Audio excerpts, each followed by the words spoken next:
Consider the Great Pyramids, one of the original 7 wonders of the world and the only one that still exists today. Did you know that the pyramids of Giza weren't the only pyramids out there? And they weren't even the first ones. First, there were the pretty good pyramids, but they didn't catch on. Nah, I made that up. Back to the story. In ancient Egypt, it was believed that kings were chosen by gods to serve on earth as their mediators. In the afterlife, they were expected to become gods themselves. The pyramid complex was built to make sure that the king had everything they might need in the afterlife. The complex included the pyramid, a palace, and temples. The tomb in the pyramid, where the king was buried, was filled with many things they might need, like furniture, food, and gold vessels. Actually, the first pyramid had been built 80 years before the first pyramid of Giza appeared. Overall, there were around 100 of them. Some weren't finished though, since the construction took a while and not every pharaoh lived long enough to see the end of the construction. And now let's talk about the construction itself. The biggest of the pyramids of Giza is as tall as a 40-story building. So how on earth did they manage to build a structure that massive 5,000 years ago, long before machines and other equipment appeared? Well, let's figure it out. So Pharaoh Khufu ascended the throne around 2575 BCE, and his architects started the construction of the oldest and biggest of the pyramids of Giza. He figured that over 2 million limestone blocks had to be used to build the pyramid, each weighing around 2.5 tons, around the weight of a rhino. The architect wanted to finish the construction in 20 years. To make it possible, a stone had to be carried and pushed into place every 4 minutes, 24 hours a day, 7 days a week, and 365 days a year, except leap year. So obviously, a lot of workers were needed to make it happen. Many believe that it was enslaved people who worked at the pyramid's construction site, but that's not true. Workers came from all over Egypt to contribute to the project. All in all, around 25,000 of them. The Egyptians were doing all kinds of work, starting with manual labor and crafting tools to administrative work. They all worked around 10 hours a day. They were housed and well fed, and they were overall living a more comfortable life than an average Egyptian could afford at that time. Supposedly, the builders lived in a nearby temporary city and were a highly organized community with a strong leader. The pyramids seemed to be designed to align with the points on a compass, and their sides symbolized the rays of the sun. But back at that time, there were no compasses. Ancient Egyptians figured out the directions themselves and with amazing precision. To align the pyramids, they used 2 constellations. The construction site was arranged on the west bank of the Nile River. This also had a symbolic meaning. Just like the sun sets in the west, life sets in the west as well. The second pyramid of Giza was for Khufu's son, Pharaoh Khafre. It's a bit smaller, but this one has the famous noseless statue of the Sphinx. Of course, originally it had a nose. I would tell you what happened to it, but it's still a mystery, and no one knows for sure. Sphinxes have the body of a lion and the head of a human. They were considered guardians of important areas. This famous Sphinx, also pronounced Sphinx, has the head of Pharaoh Khafre and is guarding his pyramid, facing the sunrise. The Sphinx is one of the biggest and oldest statues in the world. Originally, it not only had a nose, but was also painted.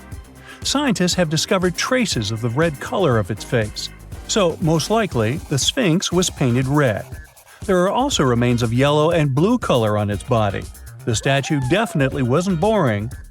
Till around 1800, the Sphinx was buried up to its shoulders until an adventurer with a team of 160 men dug it out. But let's get back to the construction. The workers, of course, needed stone blocks. There were 2 main places where people could get these stones. One source was close to the construction site, but that fossil-lined yellow stone was only suitable for the pyramid's interior. The limestone blocks for the exterior were hauled from 8 miles away on 30-foot-long sleds. Apparently, it wasn't too hard to pull them. The sand mixed with the right amount of water was pretty slick, and 10 people could move a sled even with a rock weighing so much. Surprisingly, cutting off a block of limestone wasn't the biggest problem. When in the ground, it was soft and could be split relatively easy. But after getting exposed to the air, limestone hardens. So the most difficult part was to shape the blocks. That step was crucial because the smallest inaccuracies could lead to the whole pyramid collapsing. So, okay, those limestones were mined, carried on a sled, shaped, and then what? How could they be put into place? Well, this is still a mystery. Archaeologists have discovered the remains of a ramp system that dates back around the time the pyramids were being built. So historians have come to the consensus that, most likely, the Egyptians designed a unique ramp system to move and pull huge stone blocks. The most common opinion is that there were several ramps around the pyramid. There probably was a central ramp with 2 staircases on each side of it built over the pyramid stones. The ramp was growing as the pyramid was getting higher. People might have been walking up the stairs, pulling up stones on wooden sleds. But this is just one of the options. Other experts say that the ramps were around the pyramid, and some say that the ramps were inside the pyramid. Maybe we will never know for sure, and it'll forever remain a mystery. The exterior limestone of the pyramid was polished with sand and stone until it gleamed. On top, there was a gold and silver capstone, which glimmered over Egypt like a second sun. So that's how it was 5,000 years ago. Now, about the interior. Surprisingly, there's not much inside the pyramid. Most of it is just solid stone with very little open space. But let's take a quick look inside. From the entrance, there are 2 stairways, one going down and the other going up. They take us to the chambers. There are 3 of them inside. Now, why is that? Apparently, throughout the whole construction, a burial chamber had to be prepared at all times, just in case a pharaoh kicked the bucket before the construction ended. So, separate chambers were built one after another as the construction progressed. The last of them was the main one. It's called the King's Chamber. It's the one where Khufu was resting. It's the biggest room at the very heart of the pyramid, and there's a big passageway leading to it. It was likely used as a kind of elevator to move granite up to build the interior. Granite was also used to make 5 stories of support beams to ensure that the pyramid didn't collapse. And we can see that it worked since it's been standing for centuries. Unfortunately, none of these chambers have hieroglyphs on the walls. If you want to see the writings, you should go to the decorated tombs near the pyramids. Those pieces of art are depiction of ancient Egypt's culture and daily life. The texts allow researchers to study their language and grammar. The treasures that once were in the pyramids have been taken by people. There are also many secret tunnels and passages inside the pyramids, but even today, no one knows the whole plan of the interior. Scientists have been sending little robots with cameras inside for many years, but there's still a lot we don't know about the pyramids. Now they're trying to use an X-ray to scan the pyramids from the outside, without going inside. So yeah, ancient Egyptians did create a mystery no one has been able to crack for 5,000 years already. Secant, cosine, tangent, sine, 3.14159. Yeah, that was the cheer we heard coming from the trigonometry club back in the day. For the rest of us in math class, terms such as sine, tangent, and pi were just bewildering. Who invented these and why? Was their only purpose to make it harder for students? Well, not quite. Trigonometry was invented by the ancient Egyptians. They needed this knowledge to construct pyramids, and they did a pretty good job too. The Great Pyramid in Giza still stands today, some 4,500 years after it was built. No recalls either. So let's get out of that classroom and on a journey through time to reveal the secrets behind the ancient Egyptians' precision. Here you are, standing on the Great Pyramid's construction site, some 9 miles from Cairo. Well, the city still isn't there, as you're surrounded only by the desert and teams of construction workers. They're transporting large stone blocks weighing 2.5 tons each. They're inside a wooden sled that sits on large rollers. A crew of 8 men rolls these blocks along the ground. You immediately think of the rollers on a supermarket cash register. The principle is exactly the same, but the scale is greater, much greater. Scientists estimate that the Egyptians used 2.3 million such blocks in the Great Pyramid alone. And the block in front of you is one of the lighter ones. The heaviest of them weighed up to 15 tons. But where did all these blocks come from? Most of them originated from quarries around Giza. It's not that impressive, you think? But wait until you hear how ancient engineers transported the granite used in construction over 500 miles to the pyramid. There were no railways or highways back then, but the mighty Nile was always there. Researchers even believe that the Egyptians dug a canal to connect the Nile directly to the pyramid's construction site. All they had to do then was to wait for the flood season to begin, and voila! The rising water levels floated the heavy stone blocks for them. But how did they lift the enormous stones on dry land to stack them up to the top? Did they use oversized cranes? Well, ancient Egyptians worked around this problem, literally speaking. One of the workers is now pointing to the giant ramp going around the pyramid they're building. This is how a mountain road zigzags its way to the top. If the ramp went directly to the top of the pyramid, then workers couldn't pull the stone blocks along it. It would be too steep. Scientists have calculated that 8% could be the maximum incline. So ancient Egyptians just extended the ramp around the pyramid. Again, these are all theories, as the ramp could have been inside the pyramid, as some researchers suggest. The exact building method is still a mystery, guarded by the Sphinx. That's its real name, right? Wrong. As the Great Sphinx is just the statue's alias. You know, the name writers take when they want to hide their true identity, or a singer's stage name. The Sphinx's real name, translated from Egyptian, means Horus in the horizon. That was the name for the Egyptian deity of the sky. The trail of mystery doesn't end there. As a man walks past you with a bucket of paint, he's going to add a touch of color to the Great Sphinx. Researchers found specks of this red color next to its ear. That was some strong paint, as it survived for thousands of years. You are now standing straight in front of the Sphinx. You look up. It's very tall, right?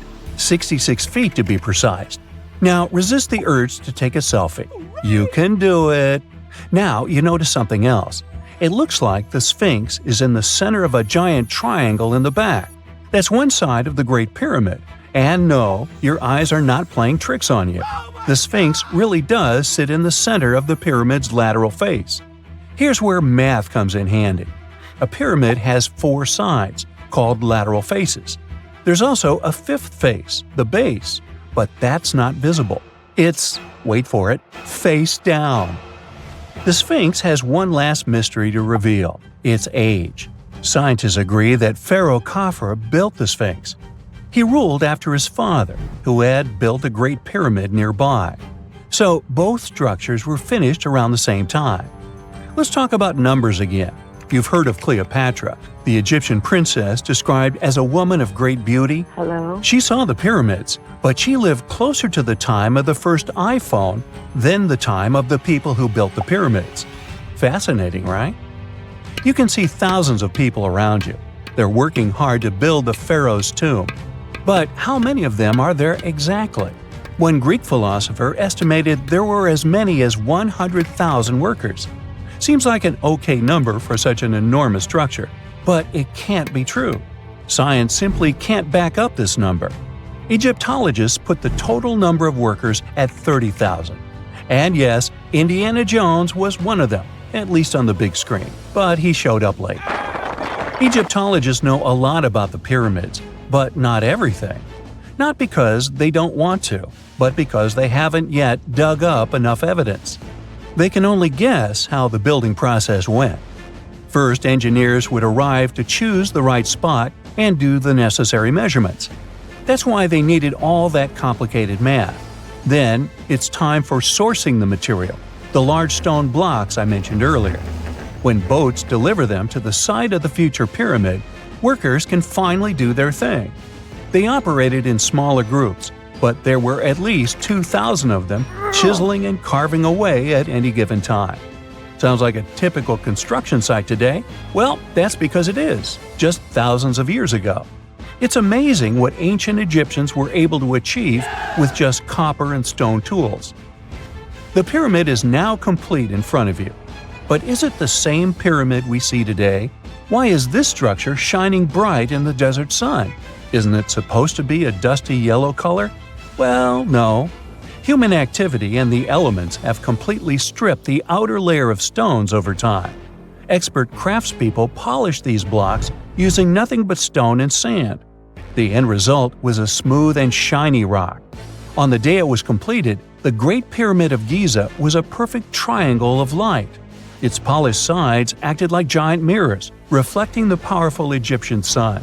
This is the point where you should put your glasses on, and that shiny thing you see at the pyramid's very top is actually gold. The capstone at the top of the pyramid is called a pyramidion. It was covered in sheets of gold. As you can guess, these were the first stones to disappear. Let's make another stop before we get you back to your classroom. We travel to the British Isles, and no, Stonehenge isn't our destination. It is Newgrange in County Meath. Scientists estimate that the ancient peoples of Ireland built this stone monument around the year 3200 BCE. This makes it older than both Stonehenge and the Great Pyramid in Giza. The function of the circular mound in Newgrange is the same as the one of the Great Pyramid and equally mysterious. The estimated amount of loose stone present in the valley is over 220,000 tons. And it's not just randomly thrown on a pile. The order in which the stones are set makes the structure water-resistant. That would explain how Newgrange had survived for so long. Kinda makes you want to splash out the cash for that waterproof phone case, huh? Well, you're back in your school desk, but today's math lecture is the last thing on your mind. You're thinking about how great the Egyptian pyramids are, and if we have something similar today.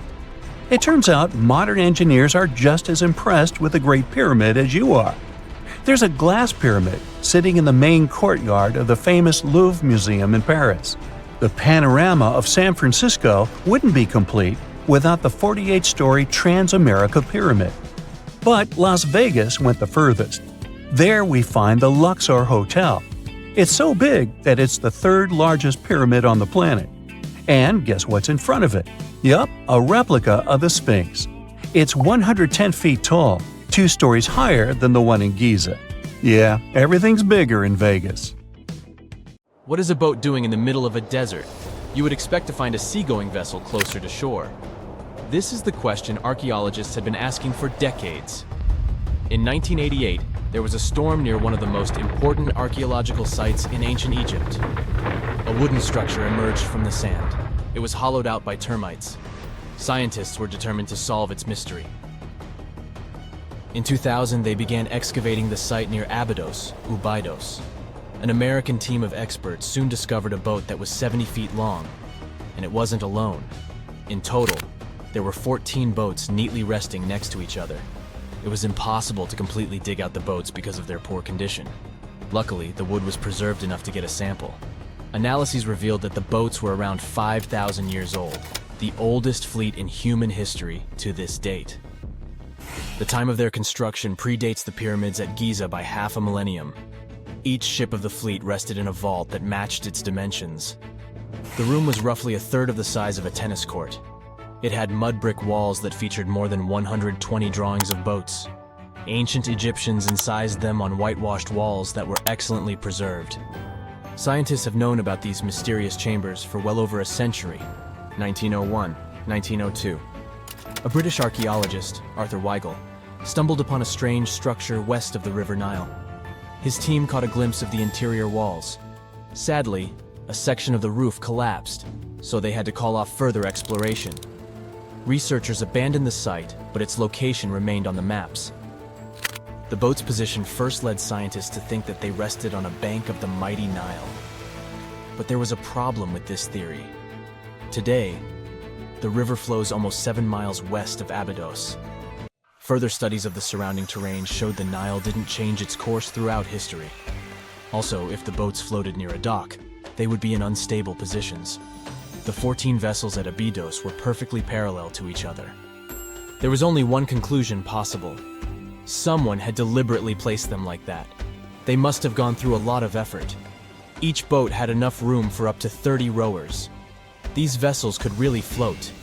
They weren't models, but scholars still don't know if they actually sailed any body of water in ancient Egypt. This doesn't diminish the importance of the find. Previously, archaeologists found only small-scale models. In King Tut's tomb alone, there were 35 boat models. For a long time, these figurines were the only clues as to how ancient Egyptian vessels looked like. The boat's design confirms that they were the real deal. They are the earliest surviving examples of something called built boats.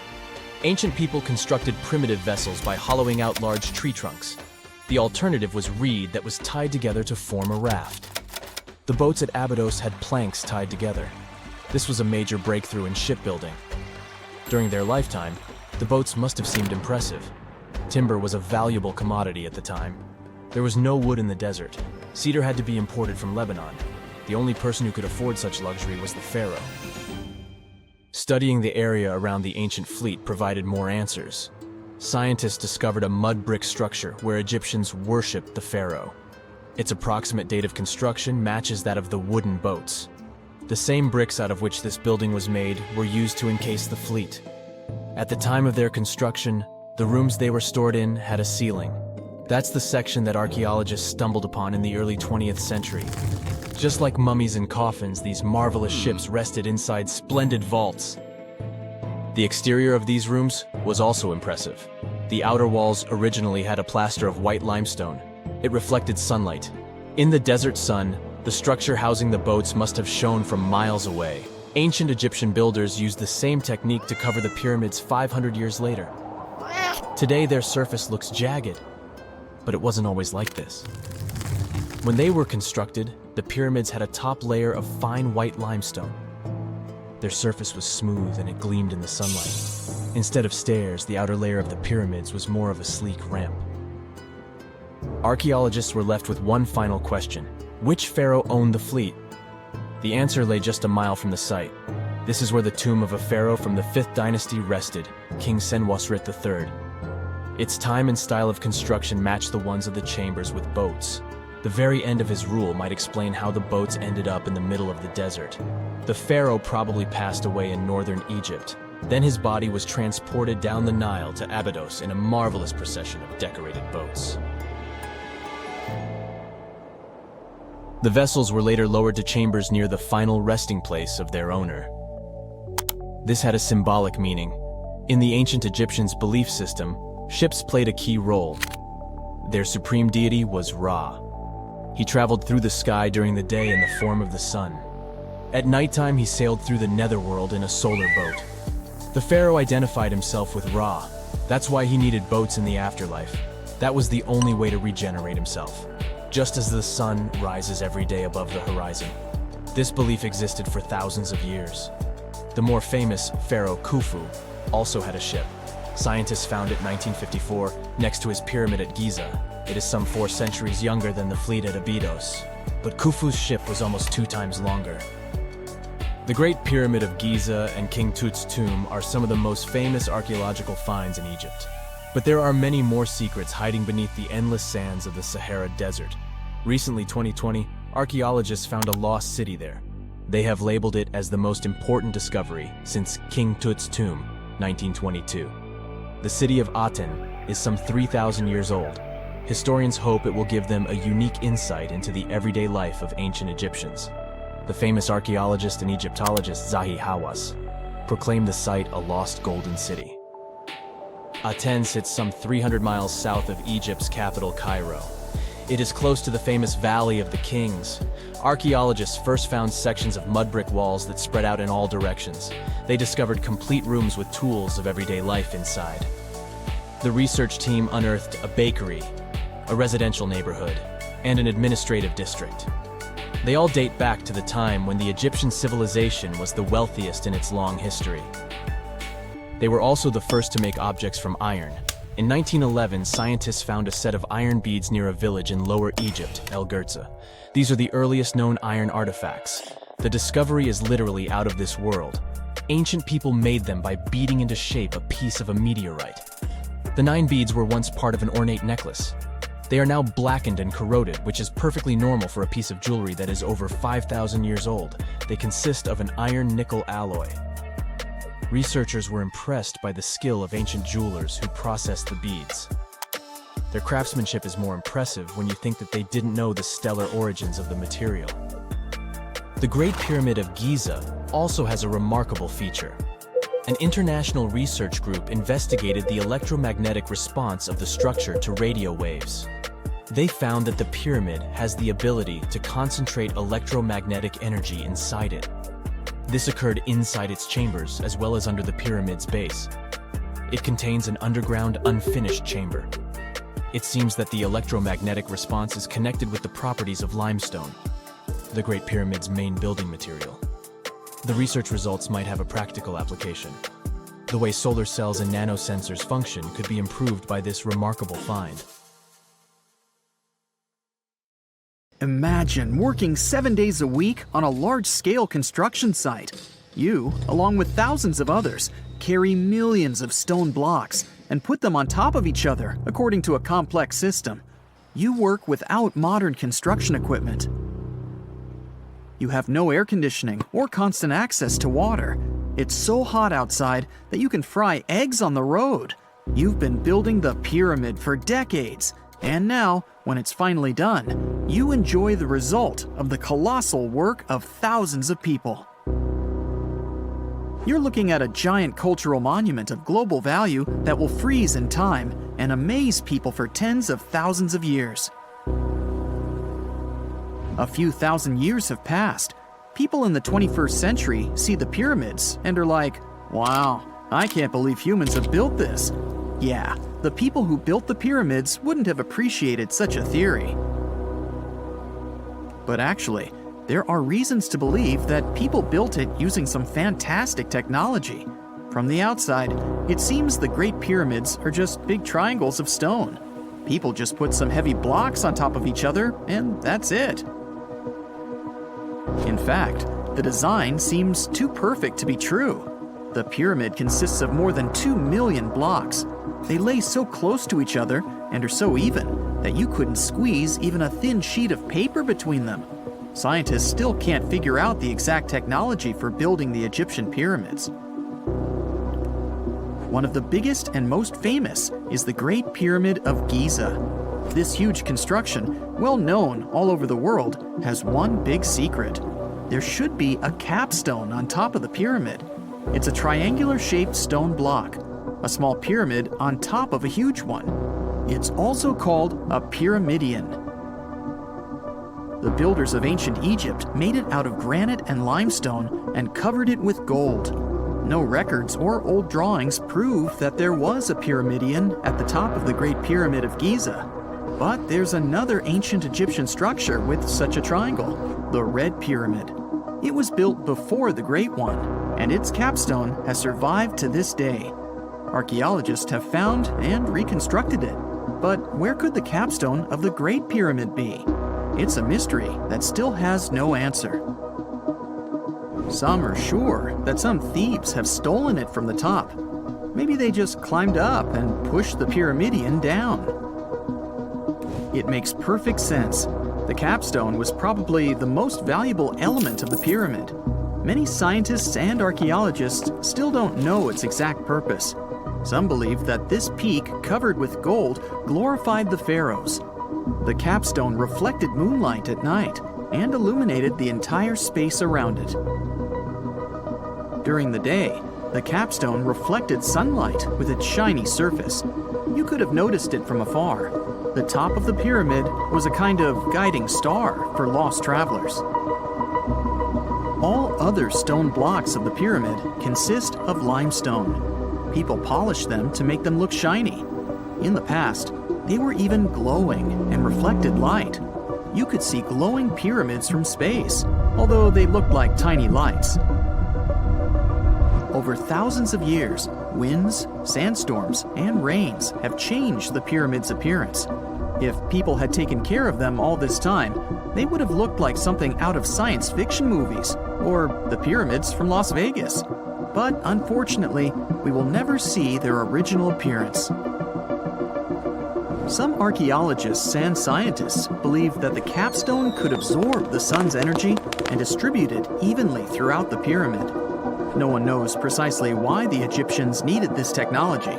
There's a theory the pyramids are ancient energy systems. The pharaohs applied this energy to use some unique technologies that were more advanced than all the achievements of the 21st century. And the triangular shape of the pyramids was ideal for boosting this electromagnetic energy. In theory, solar radiation, or electromagnetic forces, accumulated at the top of the pyramid, filled the inner rooms, and then went down the walls to the base. Any surface distortion could prevent the flow from spreading, so they had to create a perfectly smooth surface. That's why they installed the blocks so that nobody could squeeze a needle or razor blade between them. Many people believe in this theory because they built the pyramids from limestone. This material can hold energy inside itself. In the inner part, they created granite deposits to cause air ionization, that is, to create an electric charge. They also dug channels under the pyramid for water to transmit electricity. And at the top, they put a gold capstone, the best conductor of electricity. So, this is how you get a great power generator. Different cultures used similar technologies to create electricity all over the world. But these are all theories. If it had been working, humanity would have used these technologies today. There are mentions of the metal industry, chemistry, engineering, physics, mathematics, and astronomy in some ancient records. Most scientists don't believe in all these things. We know the detailed stages of the technology's development in different cultures. In the 21st century, scientists, historians, and anthropologists can track the evolution of all modern devices. If people had created some technological inventions in ancient times, the history of the world would have looked different. Perhaps all the achievements of antiquity could have been wiped off the face of the earth by global cataclysms, and it can happen to us. Just imagine how people would dig up a laptop in 5,000 years. Perhaps they wouldn't understand what kind of device it is. Another Egyptian wonder surrounded by mystery is the statue of the Sphinx. The Egyptians carved it out of a single massive piece of limestone about 4.5 thousand years ago. But scientists still don't know the exact date of its construction or who built it. People painted the Sphinx in different colors, so it looked much brighter and more vivid in the distant past. It was shining just like the Great Pyramids. Anyway, time hasn't only changed its appearance, but its name too. Initially, the Egyptians called it Hora-Mekhet. The Greeks renamed it the Sphinx about a few hundred years after it had been built. The Sphinx emphasized the greatness of the rulers of Egypt. It also performed a symbolic function of a watchdog guarding the tomb of the pharaoh and the paths leading to it. This version sounds realistic, since archaeologists have discovered many secret entrances at the foot of the Sphinx. Perhaps these rooms and intricate tunnels lead to underground halls with treasures. And treasures don't always mean gold and jewelry. According to legends and theories, the Sphinx guards the Hall of Records, the storage of all humankind's knowledge. The information about the ancient mythical state of Atlantis could be there. You can find many detailed maps of the internal dungeons of the Sphinx on the internet. They show structures 12 stories deep under the statue. It looks like a small city filled with gold, scrolls of knowledge, and various ancient artifacts. But don't believe all these maps. These are just theories. Several thousand years have passed, but people have very little information about it. Archaeologists know that there are still many strange and exciting things about the Sphinx that are still undiscovered. Some locals are afraid to research because they believe they can awaken something terrible from the underground depths. Therefore, it's mostly scientists from other countries who conduct the excavations. In 1998, scientists discovered strange tunnels leading to empty rooms under the Sphinx. They realized that some people tried to get there through tunnels in the past, and maybe those people took all the treasures that were there. One of the legends says that some powerful artifact lays beneath the Sphinx. Its technology can change the whole world, but the locals are hiding it because it can damage the planet. Some believe that you can find evidence of unknown technologies painted on the granite walls in the pharaoh's tombs. But most likely, these paintings and signs tell us the myths and legends of ancient Egypt. But what if Egyptian symbols and drawings are detailed instructions for using ancient technologies?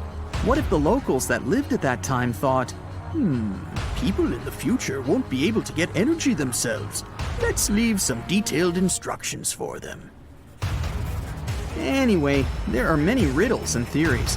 In reality, the search for answers is a dangerous undertaking, since it's not easy to get into the underground halls.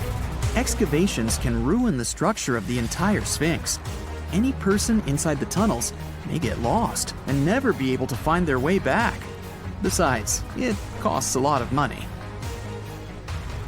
Now, what would be awesome is if people could invent some device that could scan underground areas and show their detailed models. And now we're off to almost 5,000 years ago. Let me take you to ancient Egypt, where back in 2550 BC, guess what? The construction of the Great Pyramids of Giza started. People learned to build cathedrals and skyscrapers, but it wasn't until recently that these massive buildings appeared. It's still a mystery to even modern scientists how these pyramids were built 5,000 years ago. No wonder they are one of the 7 wonders of the ancient world. They're also the oldest of them and the only wonder of the ancient world that still exists in the 21st century. It must have taken a lot of cooperation to build a thing that massive, even for today's metrics. But the Giza pyramids weren't the first pyramids ever. The first one, called the Step Pyramid, was built around 80 years before the first Pyramid of Giza in 2630 BC for King Djoser.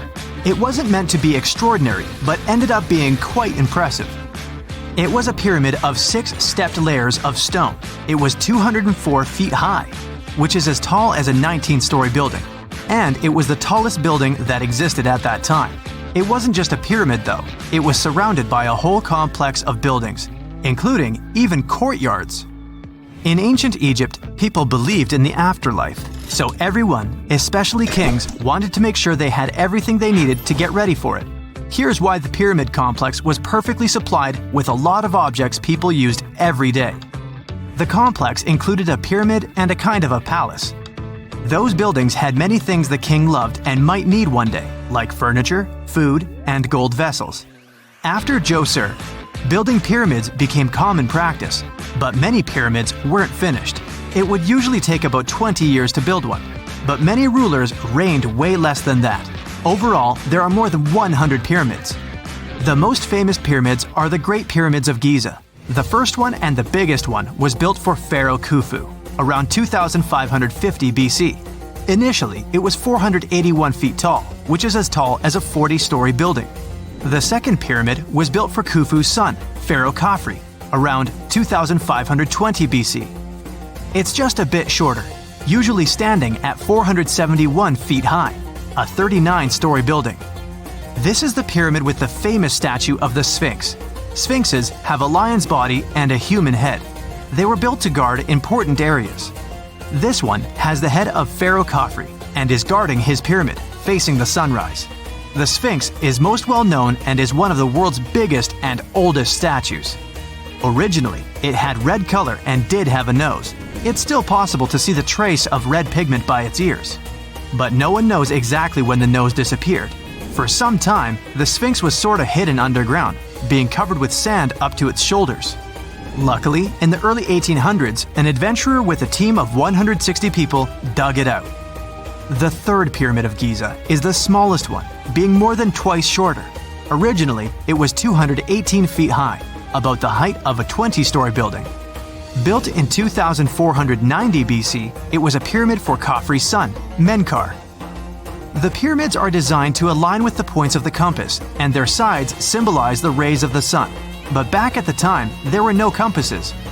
Ancient Egyptians figured out the directions themselves, and with amazing precision. To align the pyramids, they used 2 constellations, Originally, the pyramids were covered in smooth white limestone and had a gold-silver top to reflect the sun. Later, the white limestone was taken from the pyramids by other kings and used for other buildings. Scientists estimated that ancient Egyptians used about 2.3 million stone blocks to build the first pyramid. Each block weighed more than 1 ton. This is the weight of a rhino. Some blocks were even bigger, being almost as heavy as an elephant. 4.5 millennia ago, there was no modern equipment to help build it. There were no machines, no wheels, and even no steel. The only metal available to them was copper. Even today, scientists aren't sure how the Egyptians managed to build the pyramids. There are no records left that would shed light on it. Some even think that Egyptians wanted to keep it as their secret and didn't even record it on purpose. Many believe that poor people and foreigners built the pyramids, but it's not true. Actually, the builders were very skilled workers, and they were fed and paid well. The archaeologists claim that the builders lived in a nearby temporary city and were a highly organized community with a strong leader. Scientists say that around 20,000 people worked on each pyramid complex, and it took about 20 years to build each. It probably was a national project.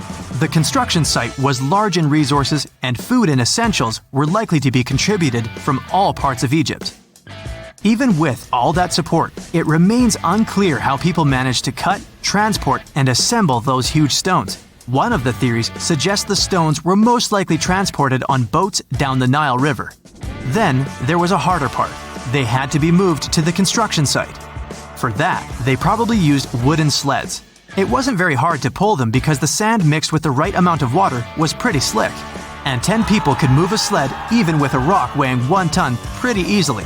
Finally, one last problem. The stones had to be lifted and put into place. Archaeologists have discovered the remains of the ramps system that dates back to when the pyramids were built. Most likely, the Egyptians designed a unique system to move and pull huge stone blocks, but no one knows what it looked like exactly. The most common opinion is that there were several ramps around the pyramid to help move the blocks. The ramp was growing with the pyramid getting higher. They suppose people were walking up the stairs, pulling the stone on the wooden sled up in the middle on the sandy ramp. But this is just one of the options.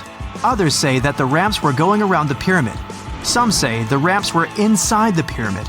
But we'll never know for sure, and it'll forever remain a mystery, just like the ancient Egyptians wanted. Surprisingly, there's not much inside the pyramids. Most of it is just solid stone with very little open space. But let's take a quick look inside the biggest of the pyramids of Giza.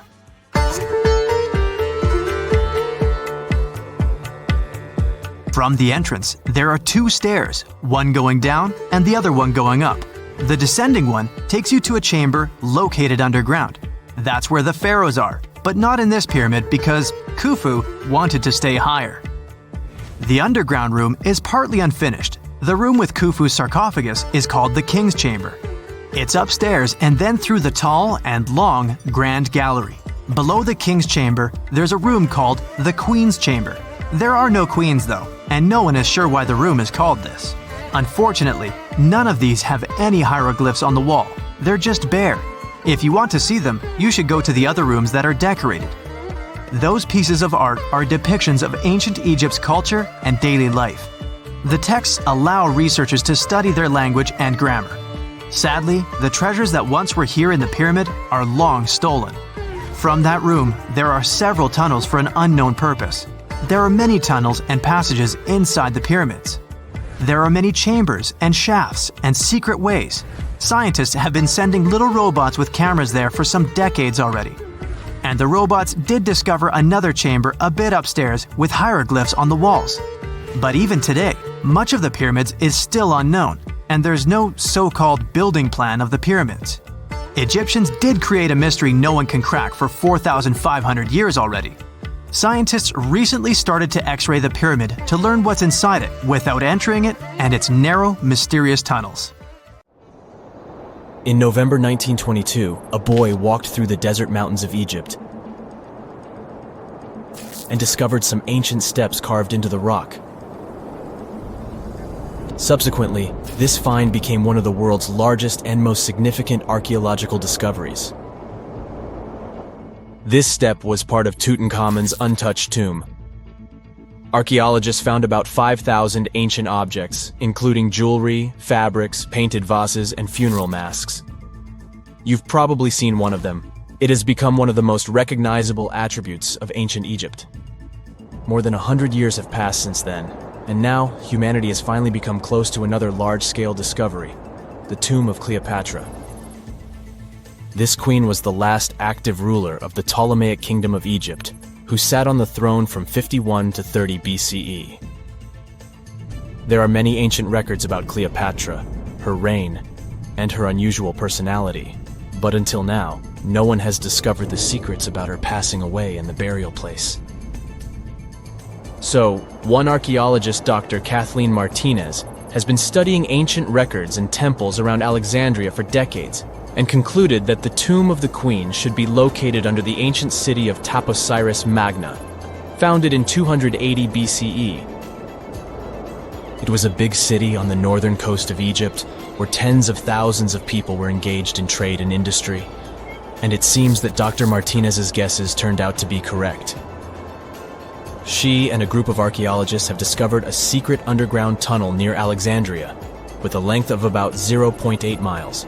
It was cut into the rock under Taposiris Magna's temple. During further excavations, they found many things that indicate Cleopatra's tomb lies in the tunnel's depths. It's also possible that she is buried there together with the Roman commander, Mark Antony. According to ancient records, Cleopatra and Mark Antony loved each other and together opposed the Roman Senate, which declared Antony a traitor. The fact that natural disasters have occurred on the territory of Taposiris Magna for thousands of years can complicate the excavations.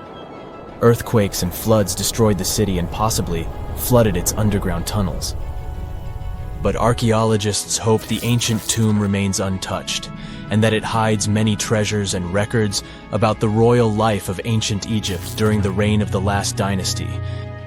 There's a chance that excavations will go underwater and in the mud. This will require much time and funding, but archaeologists are sure it's worth it. Anyway, it's too early to say that Cleopatra is really buried there, but scientists have found many things in the tunnel that confirm this, including clay pots, dozens of coins with the image of Cleopatra and Alexander the Great, as well as a bust with the image of the Egyptian queen. Cleopatra is still one of the most popular personalities in Egypt, on an equal footing with Ramesses III and Tutankhamun. She inspired many films, paintings, and books, but what made her so popular? She became famous for her inconsistency. She was a beautiful, intelligent ruler who pulled Egypt out of the crisis and made it a prosperous power. Medieval Arabic texts say she knew chemistry, mathematics, and philosophy, and may have written several scientific books. She knew several languages and had excellent diplomatic skills. At the same time, there are many legends that she was a femme fatale who drove many men crazy. However, there's no evidence that her beauty was incomparable. The image of a stunning model was created by Hollywood when it made several films where famous actresses performed the role of Cleopatra. And the Roman Emperor Octavian, the adopted son of Julius Caesar, specially created the image of Cleopatra as an insidious seductress because he was her enemy. Even though she was born in Egypt, Cleopatra wasn't an Egyptian. Her ancestors were Greeks, among whom was one of the generals of Alexander the Great. However, the people of Egypt loved her. She learned the language and was very sensitive to the traditions of this country. She knew the history, mentality, and customs of ancient Egypt well.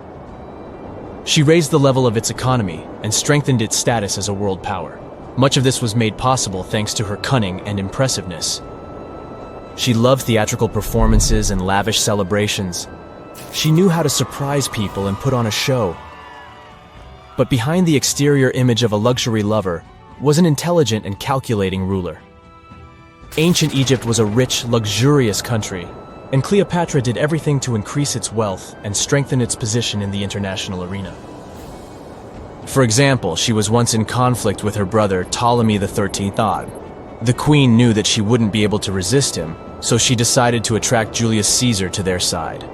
The Roman emperor arrived in Alexandria, where Cleopatra wanted to meet him, but Ptolemy knew about her plans and was about to prevent her from coming to Caesar.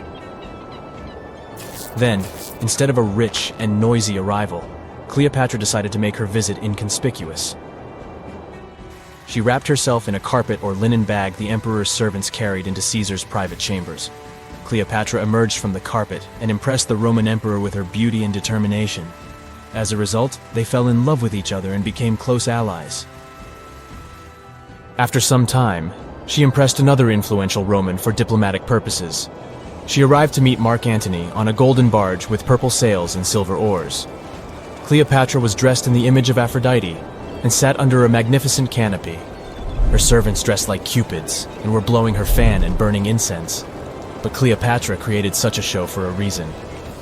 She knew that Antony revered Greek mythology and considered himself the embodiment of Dionysus.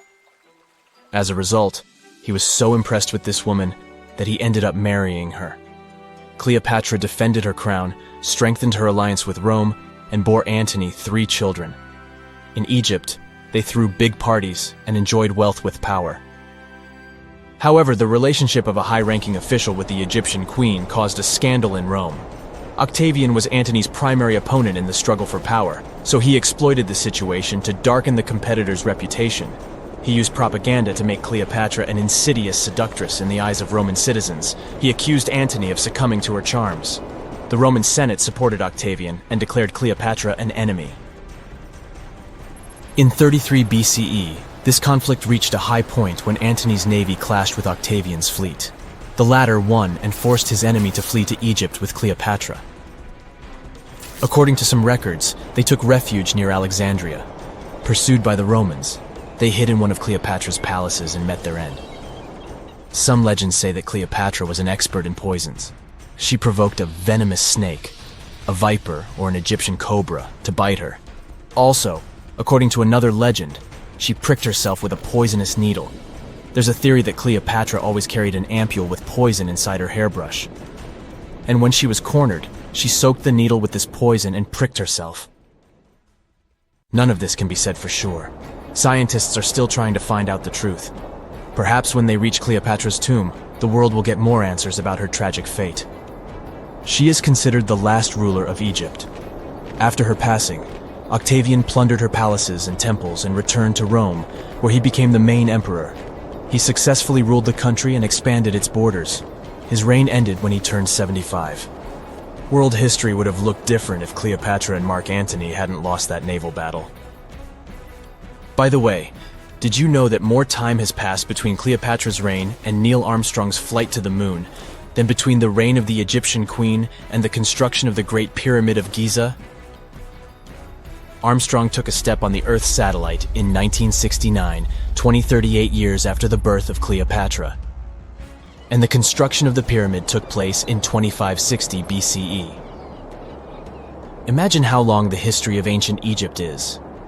Cleopatra is closer to us in time than to the pyramids. Whenever you hear about ancient ruins, you almost never picture them being suspended somewhere, or just randomly hanging on the branch of a tree, right? In fact, for most of the ancient artifacts we have exposed in museums all over the world, archaeologists did quite an impressive amount of digging. You see, buildings have this funny way of fading away over time if not properly taken care of.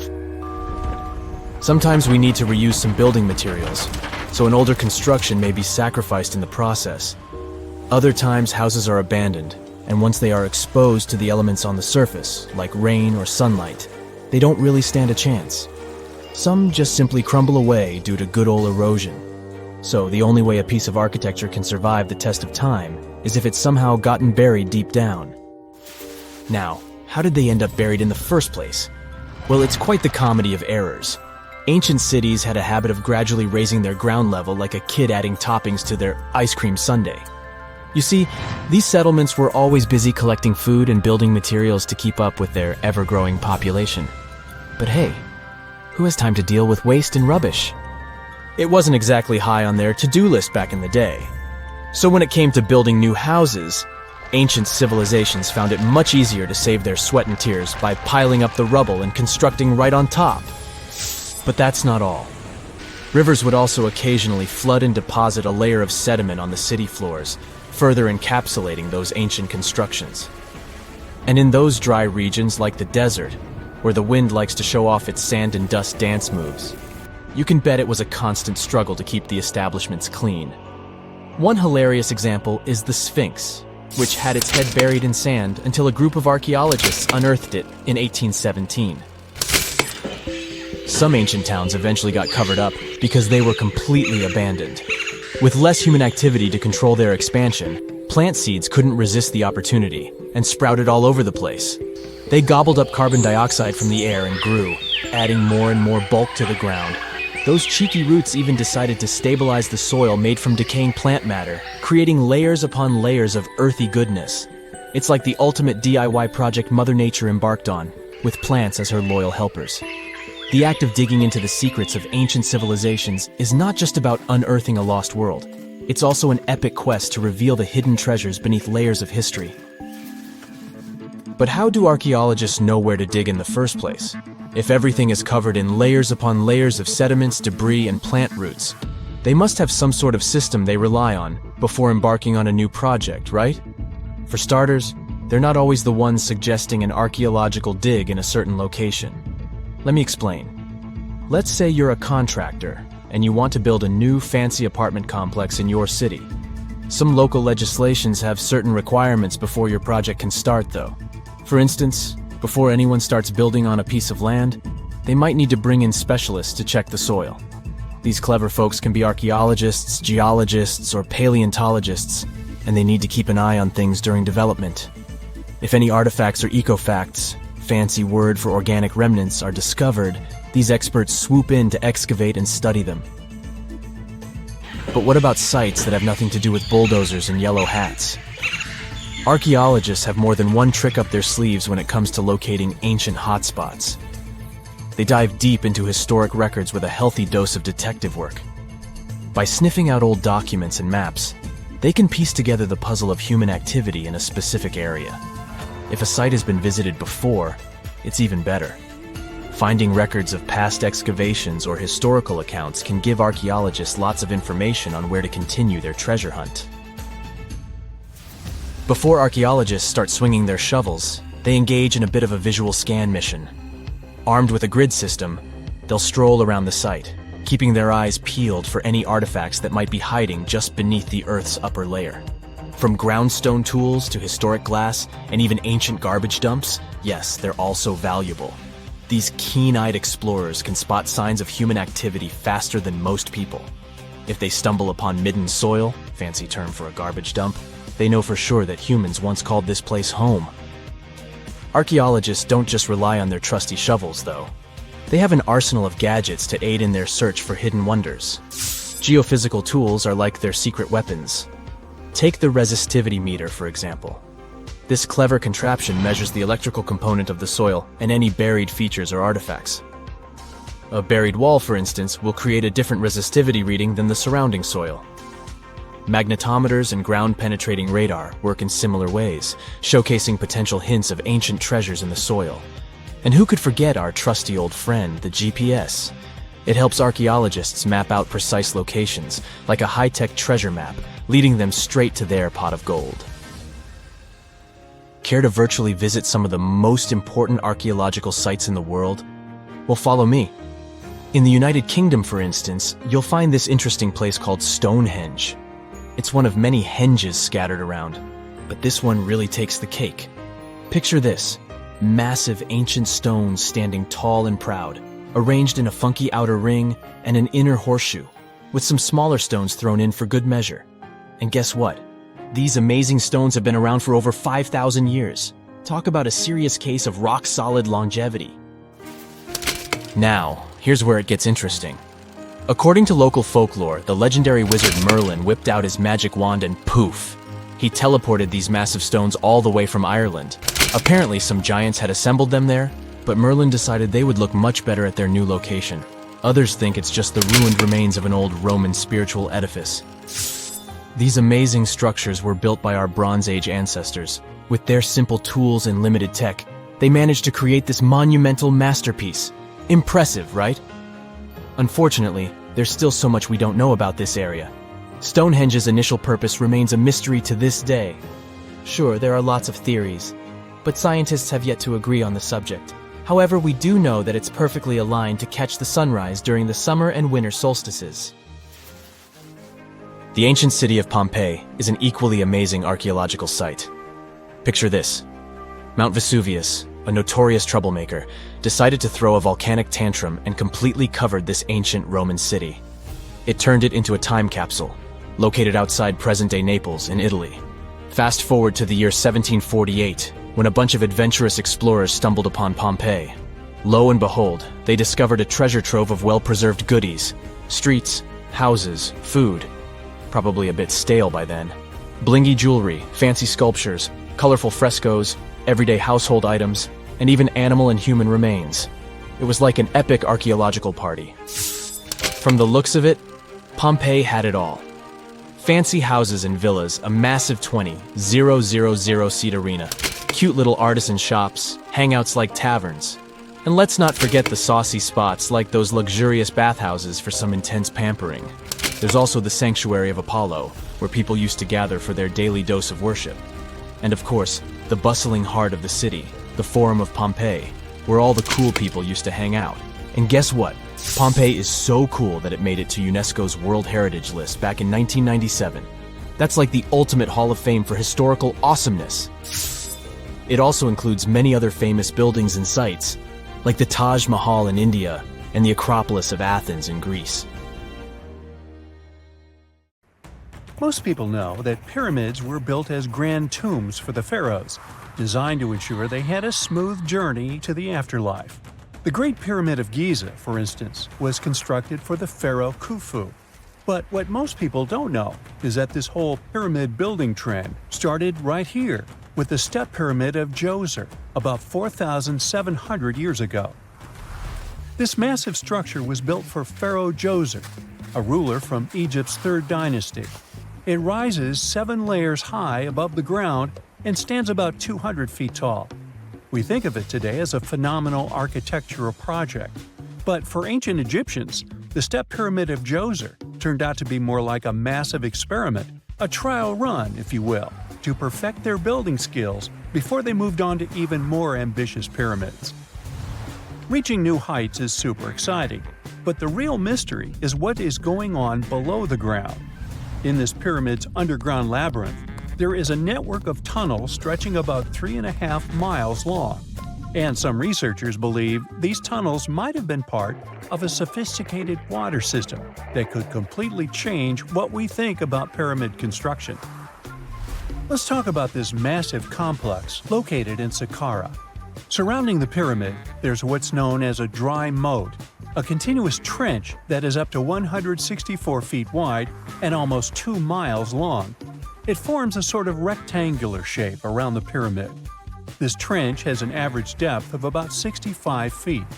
Now, if you were to add up all the earth and rock they dug out to create this moat, it would be about 10 times the volume of the step pyramid itself. For the longest time, people just assumed this trench was nothing more than a huge quarry, a place where they dug up stone and clay to build the step pyramid. Makes sense, right? But when you take a closer look, it doesn't add up. The trench is too narrow and deep to be practical for mining, and its layout doesn't match anything we know about ancient Egyptian quarrying methods.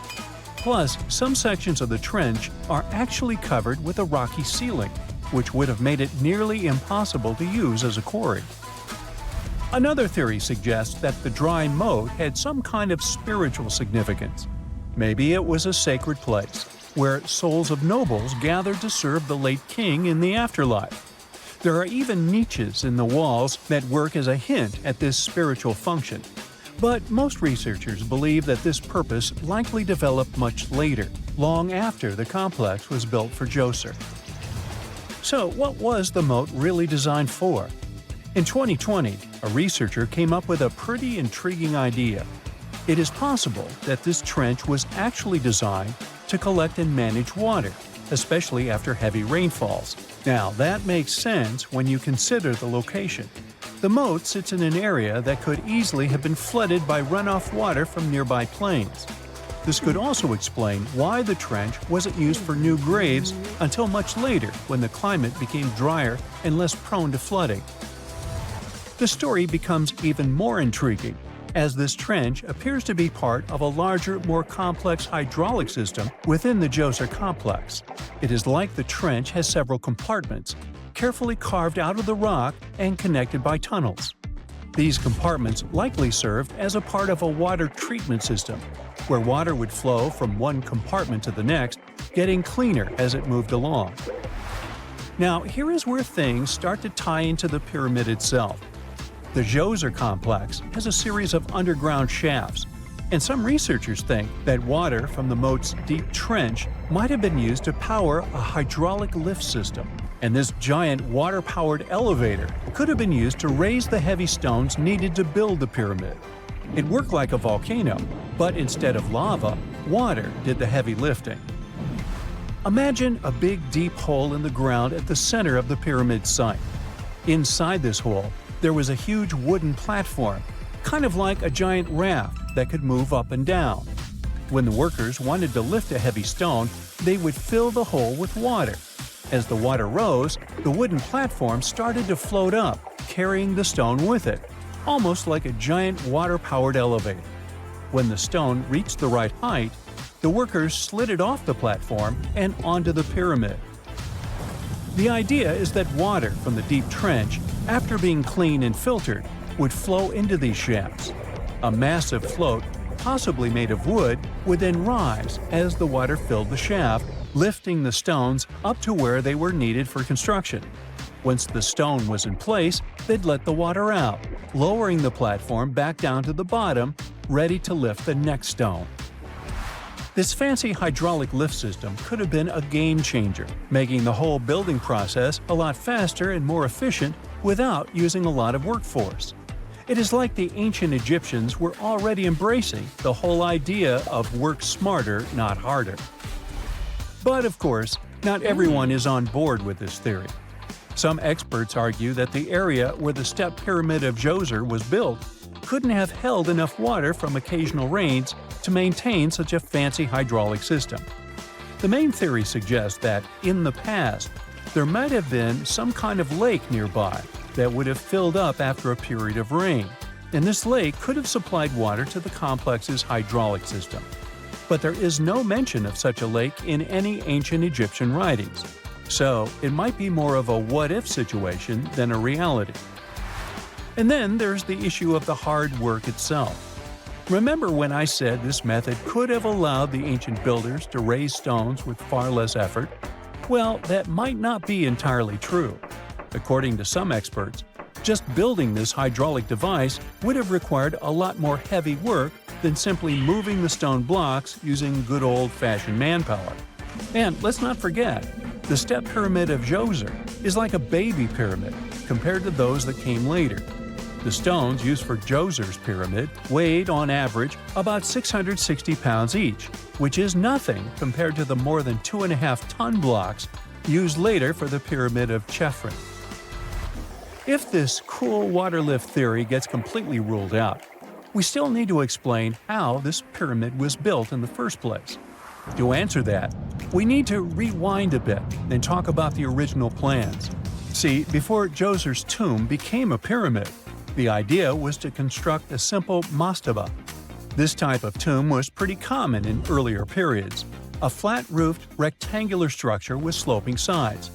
But after the original mastaba was finished, they decided to expand it a bit by adding more layers on top. And then they added even more layers, until the construction reached 6 distinctive steps, each one smaller than the previous. And they probably did all this by raising those heavy stones using ramps, not a water-powered elevator. There is still so much we don't know about the step pyramid of Djoser. More research is definitely needed to fully understand how this system worked, or if it even existed at all. But the idea of using water to help build the pyramid adds a whole new layer to our understanding of ancient Egyptian engineering.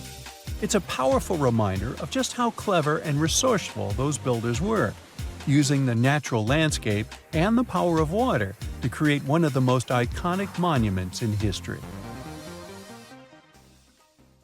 Egyptian archaeologists made an extraordinary discovery near Cairo just recently. Drumroll, please. the most ancient and most complete mummy yet discovered in the country. Yes, they were keeping it under wraps. The 4,300-year-old mummy was found in a group of tombs close to the step pyramid of Djoser, dating back to the Egyptian Old Kingdom. It was covered in layers of gold. The team also found several other tombs, including one belonging to an ancient Egyptian official and another belonging to a secret keeper who had the power to perform special ceremonies. Another interesting tomb was that of a writer, which featured the largest statues ever found in the area. This vast burial site is also home to more than a dozen pyramids and resting grounds.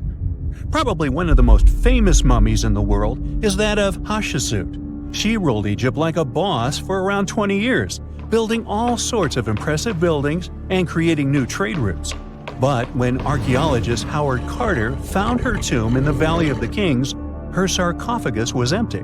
However, Carter did find 2 coffins in another tomb, one of which belonged to Hatshepsut's wet nurse and the other to an unknown woman.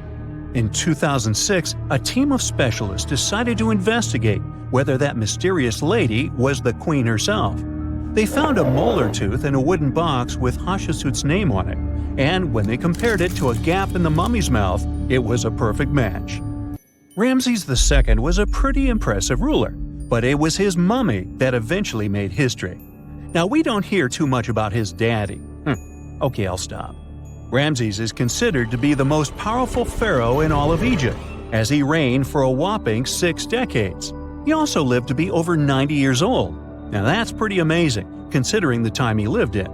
Ramses II supposedly had over 100 offspring too. Talk about a big family.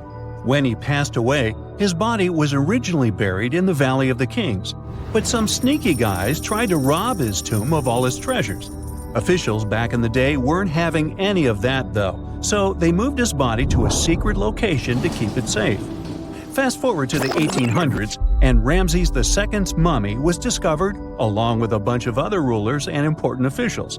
But it wasn't in the best condition, so archaeologists flew it to Paris to get it, pampered. Problem was, he couldn't just be transported into another country. The only solution available was to give Ramses II his own passport. His occupation was listed as king, and the document even featured his photo. Most mummies aren't necessarily known for having the most hydrated skin. But that of an ancient woman, also known as Lady Di, proves otherwise. No, not that Lady Di. This wealthy lady from ancient times was discovered in an ornate tomb in 1971, and she looked fabulous, if we can say so about a mummy. Thanks to the special conditions in her tomb, like the moisture in the environment and the lack of oxygen, her body was almost perfectly preserved. Her skin was soft, her hair was on point, and she was still flexible.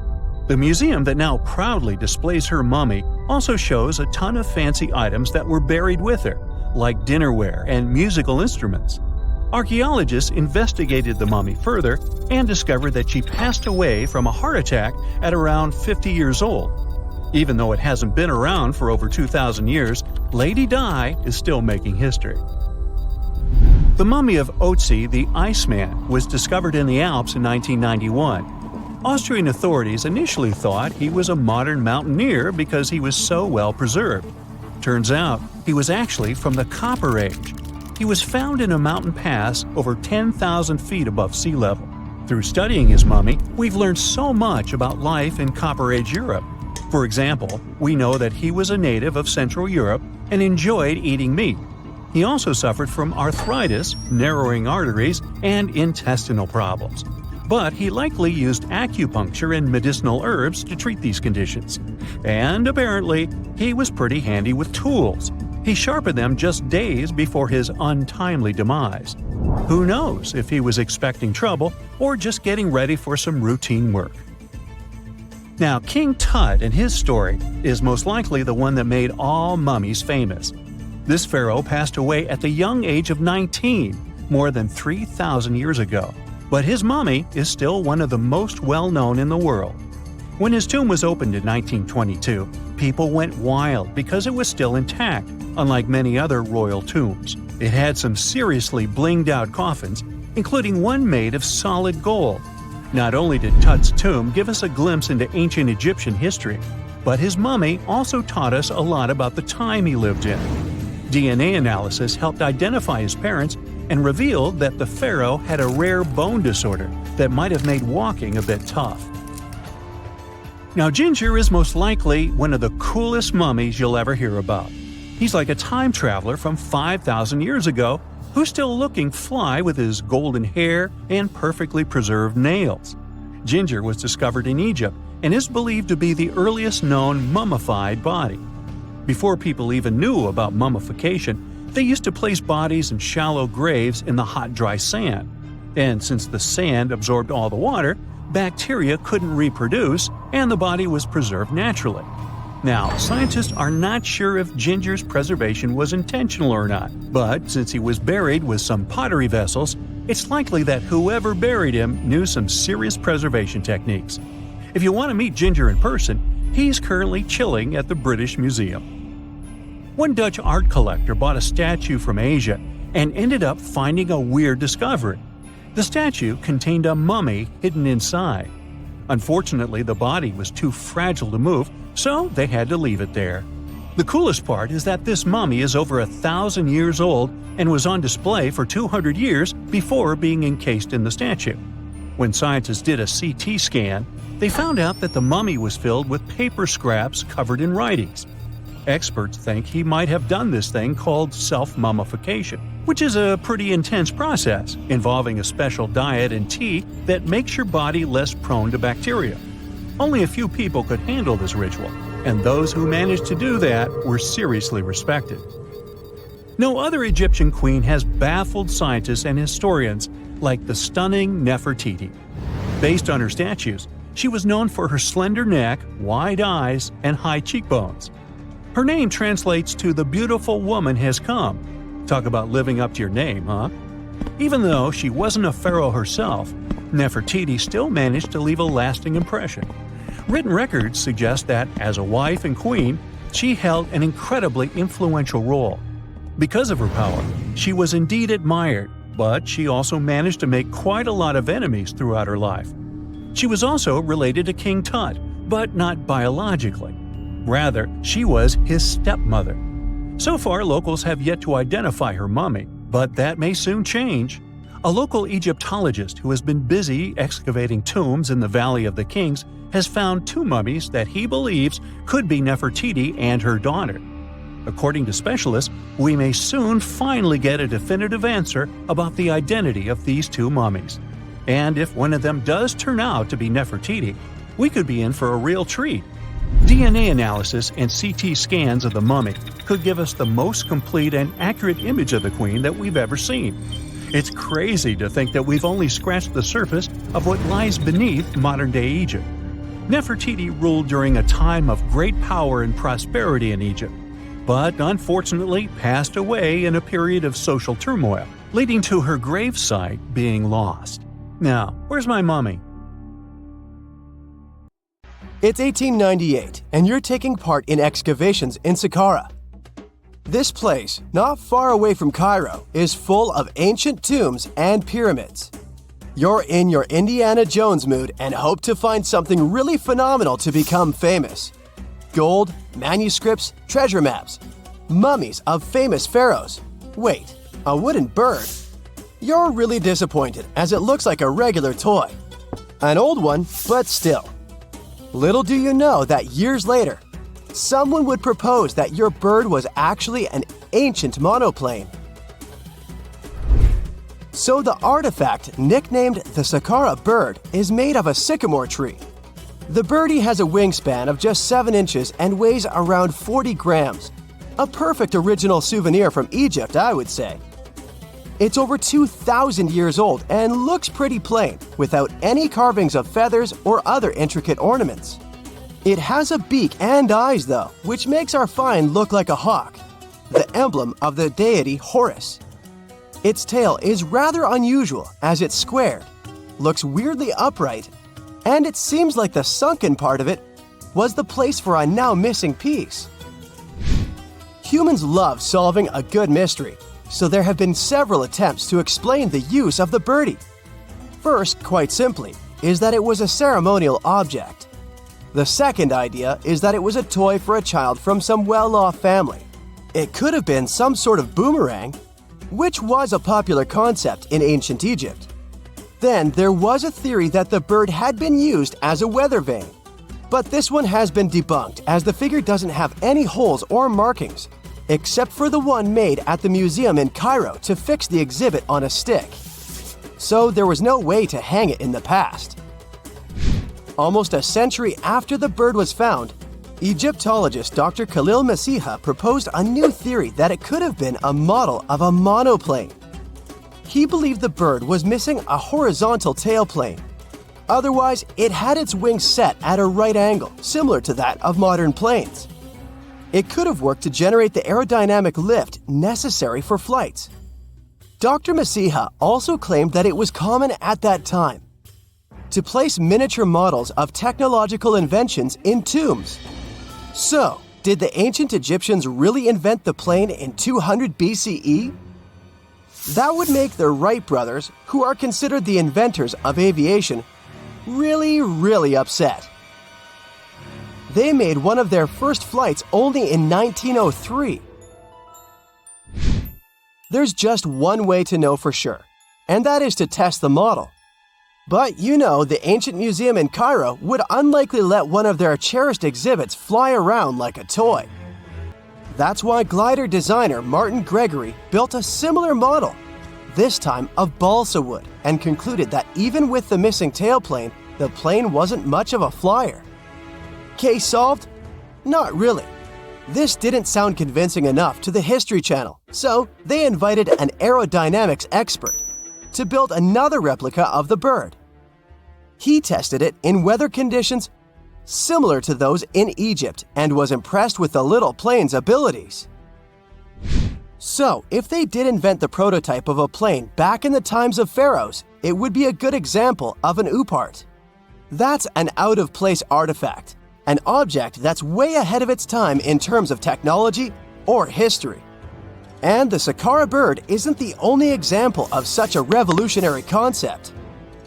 In 1901, a group of divers retrieved the Antikythera mechanism from an underwater shipwreck near the Greek island of Antikythera. It's been dubbed the world's first analog computer, and it's currently dated around 100 BCE.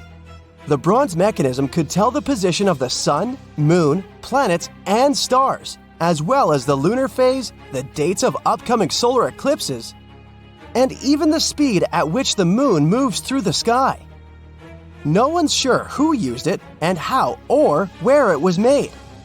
But it's obvious that it's extremely precise and way too advanced for its time. The first flushing toilets in the world were invented in the middle of the 20th century. Just kidding. The ancient Minoans on the Mediterranean island of Crete and the Indus Valley civilization both came up with this brilliant invention at the same time, around 4,000 years ago. The plumbing and sanitation were so well done that no one managed to design anything better until 2,000 years later.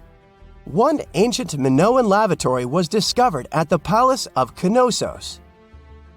It looks like it had a wooden seat set over a tunnel that directed water from a rooftop reservoir to an underground sewer. Other varieties got water from jugs. Only the super rich people could afford all this glory. So if you wanted to shop for real estate back then, the flushing toilet would be a telltale sign you were in the rich neighborhood. Automated doors became a cool, seemingly new invention back in 1931. But the technology behind them is actually much older. Think the 1st century CE old. Mathematician and engineer Heron of Alexandria came up with a hydraulic system to open and close temple doors. To bring it into action, you need to light a fire to produce heat. There was a brass pot under the fire, half filled with water. The inventor connected the brass pot to containers that acted as weights. When the fire was burning, the water moved into the containers. They went down and pulled the ropes. It was nothing like a supermarket door that opens in front of you before you even have time to think. Heron's door took hours to open, and there was no way to stop the process. That's why they only opened the doors once a day before people entered the temple, to add some mysticism at the temple during ceremonies. Spooky. Looks like the first ever battery was invented in Baghdad around 2,000 years ago. A German archaeologist found this oval-shaped clay jar in 1938. Scientists are still not sure what purpose it served and who exactly invented it. There is a theory that it was used for electroplating objects with precious metals. When they filled it with a weak acid like vinegar, the battery produced around 1 volt of electricity. Another theory says it was a vessel for sacred scrolls. Would you like to buy contact lenses designed by Leonardo da Vinci himself? In 1508, he invented a glass lens with a funnel on one side. You were supposed to wear it with water inside to improve your vision. Sounds a bit uncomfortable, doesn't it? So, around a century later, French scientist René Descartes decided to improve the idea and make the cornea contact the future lenses. Contacts because they contact your eyes, get it? The glass tube with liquid did help improve vision, but blinking was sadly impossible. 2.5 centuries later, new technologies in the glass industry let scientists design contacts that would fit in the eye and even let the wearer blink. Thanks, guys! Still, those lenses were made of heavy blown glass and didn't let the eye breathe. About 50 years later, contacts became plastic, lightweight, unbreakable, and scratch-resistant, but still covering the entire eye. And then, in 1948, an English optical technician accidentally sanded down a plastic lens and figured out they'd still be in place even if they covered only the cornea. Imagine you're living in 19th century London and need to send a message to New York. It would have taken about 10 days to get there by ship. So when delivery time went from days to hours in 1858, it was a true sensation. The first message was sent by Queen Victoria herself. It was all made possible thanks to the transatlantic telegraph cable, running under the ocean. Sadly, the new cool invention only lasted a few weeks. It took years to bring it back to life. Hey there, curious history buffs. Have you heard the legend of the ancient race of giants of Nevada? Yes, I'm talking about actual giants that allegedly lived thousands of years ago. Now I know what you're thinking. Giants, really? Well, archaeological finds add fuel to this debate too. And here's where it gets interesting. Lovelock Cave was indeed used as a burial site, and some of the remains found there are much larger than average human bones. The cave is by the Humboldt Sink in western Nevada. It was once part of an enormous lake, which eventually dried up, leaving a number of smaller ones, including the Humboldt Sink. The cave became the home of the Site-Ka tribe. According to the legend, these red-haired giants were so big that they had to be buried in the cave itself. Indeed, later on, archaeologists discovered 8 to 10 foot tall skeletons. This legend started to unfold when a mining engineer named John T. Reed talked to the locals in 1886. Once Reed saw the cave, he knew he was onto something. The news spread soon, but the cave was attracting another type of attention too. The deposits of a fertilizer known as guano were discovered inside the cave. So a mining company began excavating the precious resource in 1911 and soon shipped more than 250 tons of the fertilizer to San Francisco. Unfortunately, some of the human remains and artifacts were neglected and lost in the mining process. This led to an official excavation in 1912 and 1924. After the top layer of guano had been mined, strange objects started to surface. Around the area, the earliest evidence of human habitation dates back about 4,000 years. The Lovelock culture lasted for some 3,000 years, and they left us with 10,000 stunning artifacts. The pits in the cave were like a series of time capsules hidden at different depths. Archaeologists determined the age of each pit by its depth. It turns out that many different groups used the cave for storage over a really long time, and the things they stored there give us a really cool glimpse into their cultures. It's like a giant ancient storage unit full of hidden treasures. What have the researchers found besides the giant bones, you might ask? Some other bodies were mummified using a method similar to the one applied by ancient Egyptians. These remains also had something in common with the bodies discovered as far south as Lake Titicaca. Both mummies had some red hair, yet there are scientists who believe this reddish hue is the result of the interaction with the environment in which the bodies stayed. So, while the story of the red-haired giants may be a wild and intriguing tale, not everyone is convinced. Some experts believe that the bones found in Lovelock Cave are simply the remains of prehistoric animals, like mammoths or sloths. But others insist that there's something more to the story. Other relics, such as finely crafted baskets and exquisite duck decoys made from tule fibers, were also found there. In any case, this cave is worth the attention it gets. By the way, you can still visit this cave today and see the pits of different depths with your own eyes. But let me tell you one thing. It's in a hot, dry, and isolated place.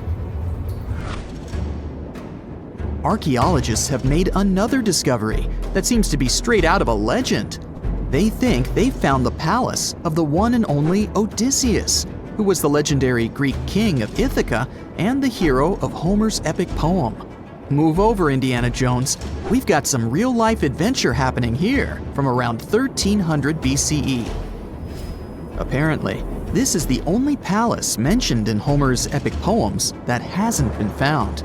The excavations have been made on the Ionian Islands, and the view from the ruins found on the island of Ithaca are exactly as described in the Odyssey, says the professor who led the excavation team. Known to the ancient Romans as Ulysses, the Greek hero took 10 years to return home to Ithaca after the fall of Troy. For many years, Homer's other epic, called the Iliad, which tells the story of the protracted siege of Troy by the Greeks, was regarded as a myth too. But then, in the 1870s, Troy was rediscovered in modern-day Turkey's Çanakkale city. So, if they found Troy, who's to say they couldn't find Odysseus' home? The researchers were following Homer's words as a roadmap. The excavation site has a building complex with 2 levels. It has important finds, such as storerooms and workshops, a complicated drainage system, and fragments of pottery. It also has a well from the 8th century BCE, which is around the time when Odysseus is believed to have been the king. Yet, not everyone is convinced that the team has actually discovered the home of Odysseus. A British researcher named Robert Biddlestone insists that Homer's description of ancient Ithaca isn't very similar to the island that now has its name, and that Odysseus' kingdom was actually on the Isle of Cephalonia. However, Italian archaeologist Adriano La Regina might have a more realistic approach to this debate. He says that whether this find has a connection to Ulysses or not, what's more important is the discovery of this royal palace. Once upon a time, in a land far away, the Klamath Indians spread a legend about the creation of Crater Lake. Okay, maybe this land is not that far away, and it still exists. You can find it in south central Oregon, in the western United States. Anyway, the legend has it that this lake was formed in a vicious battle between 2 volcanoes, Mount Mazama and Mount Shasta. Then the spirits of earth and the sky, which are Lao, who ruled the below world, and Skell, the chief of the above world, joined the fight. It turned into a geological drama. During the battle, darkness veiled the land. The fight was over when Mount Mazama collapsed and sent Lao back into the underworld. Then the rain filled the pit and created a lake in the place where the mountain had once stood. Flash forward to our time. Scientists have discovered that Mount Mazama did erupt 7,700 years ago. Artifacts found in the area prove that the legend indeed contains some details about the explosion. The tale says that red-hot rocks were flying through the sky. This happened during the volcanic eruption that caused the mountain to collapse. This created the volcanic caldera, which later on got filled with water. What makes this legend came true story unusual is how long it has existed. According to researchers, these types of verbal stories lose their credibility within 600 to 700 years. That's why the legend about the creation of Crater Lake is so unique.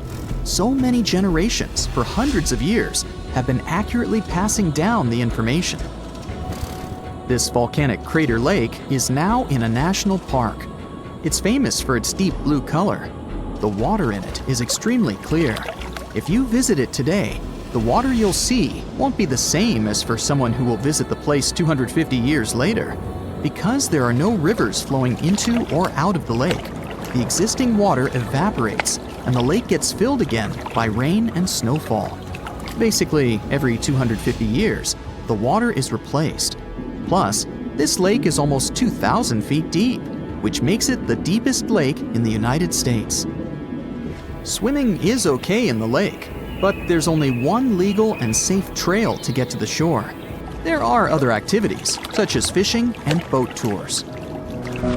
Shared human experiences, such as birth, marriage, and aging, may explain why certain tales are shared globally. Similar struggles and obstacles faced by humans around the world generate similar themes in traditional stories about love, parenting, and mortality. So, do you have legends or tales you've heard of from your grandparents? Who knows? Maybe your ancestors too witnessed a cool historical event.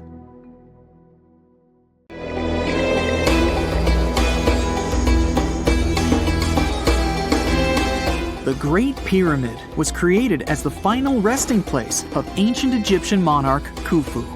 According to legend, French leader Napoleon entered the Great Pyramid and came back out looking shaken and super pale.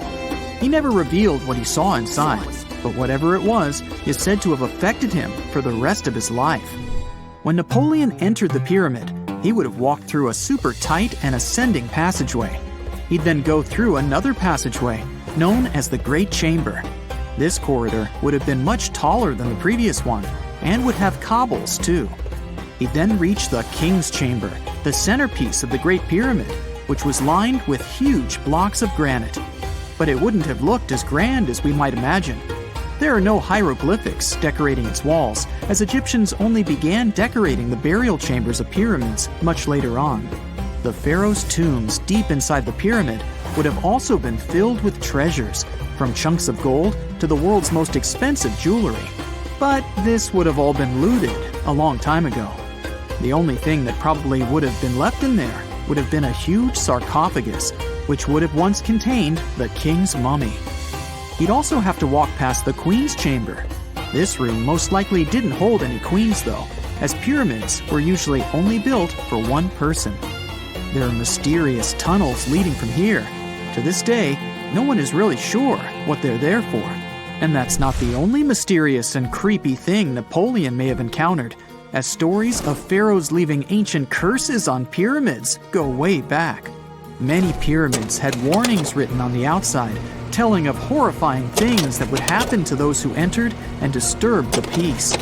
We might not know what exactly Napoleon found in the Great Pyramid that scared him so much, but we know for sure what was found in Tutankhamun's tomb. Tutankhamun was an ancient Egyptian pharaoh who was only 8 or 9 years old when he took to the throne. He became a cultural phenomenon when his tomb was discovered almost completely intact in 1922. His pyramid sits in the Valley of Kings in Thebes, modern Luxor, which is in Egypt. Unlike the Great Pyramid, Tutankhamun's tomb was covered in beautiful wall decorations. The walls told the story of how he would travel to the afterlife through the underworld. Egyptians believed all people would have to take this journey, so they would fill their tombs with objects and paintings to help them get there. There'd also be spells painted on the walls. They believed this would help people pass over to the next realm. The journey would be pretty long, and for that reason, the ancient Egyptians would also fill the pyramids with food. Tutankhamun's pyramid was filled with 8 fruit baskets. They even found something called gingerbread fruit in there. The rooms were jam-packed with furniture, statues, clothes, and staffs, amongst a whole bunch of other things. You'd likely find a lot of clothes and expensive jewelry in the pyramids as well. The ancient Egyptians wanted their ancestors to travel in style to the afterlife. They put Tutankhamun in his final resting place with over 50 pieces of clothing, all of the highest quality. There were tunics, scarves, gloves, and headdresses, and a ton of jewelry. Bracelets, pendants, necklaces, rings, and scarabs for protection were all found inside.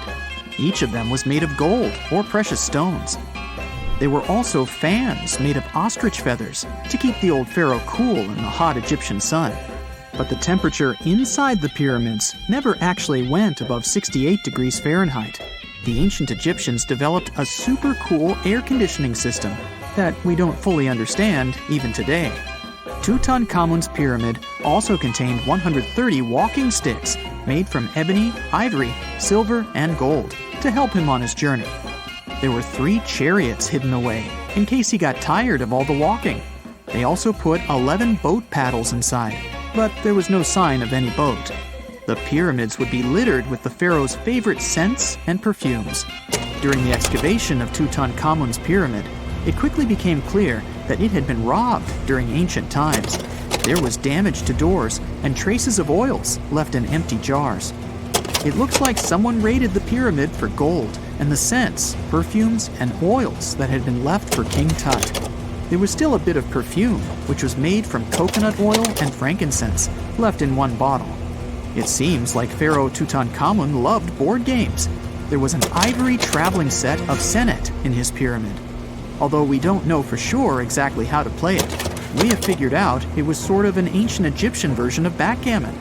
It looks like it was a 2-player game where the goal was to knock your opponent off the board.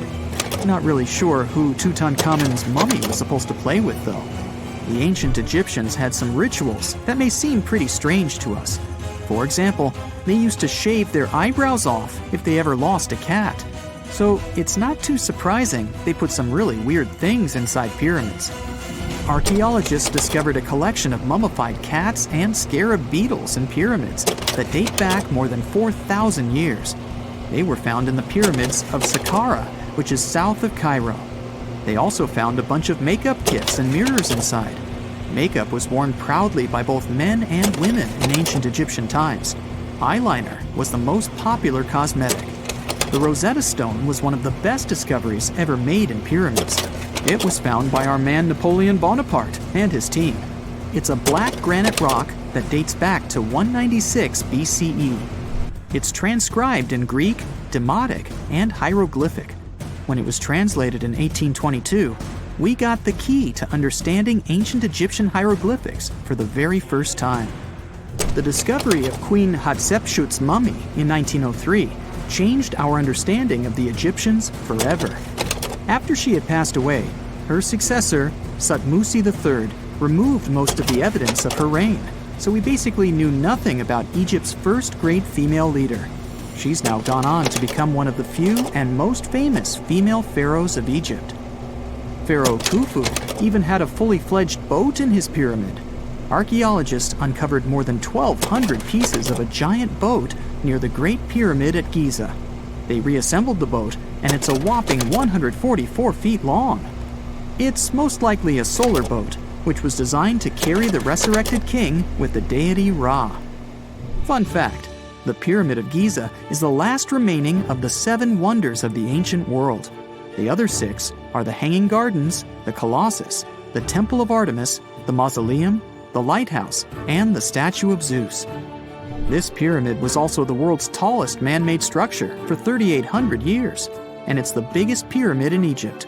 It took a staggering 2.3 million blocks of limestone, and some weighed as much as 80 tons.